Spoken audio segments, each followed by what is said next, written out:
Pasca dibukanya objek wisata di Pulau Bali, perlahan mulai banyak wisatawan yang berkunjung. Khusus di Karangasem, pemesanan hotel mulai perlahan ada peningkatan kendati belum begitu signifikan.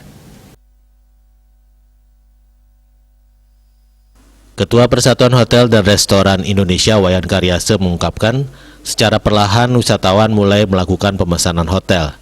Hanya saja jumlahnya tidak terlalu signifikan. Saat ini pemesanan hotel masih satu digit untuk bulan November dan Desember.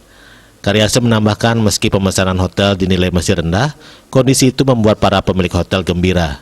Terlebih lagi, sudah dibukanya border untuk wisatawan mancanegara walaupun masih terbatas. Untuk menyambut itu, pemilik hotel tetap waspada dan menerapkan protokol kesehatan prokes secara ketat. Harapannya, ke depannya lebih banyak lagi wisatawan yang berkunjung ke Karangasem sehingga tingkat hunian naik secara signifikan. Pihaknya sangat mengharapkan pembukaan pintu Bali untuk Wisman. Dengan begitu, ia meyakini secara perlahan pariwisata Bali akan berangsur pulih. Eka Parananda, Bali Pos melaporkan.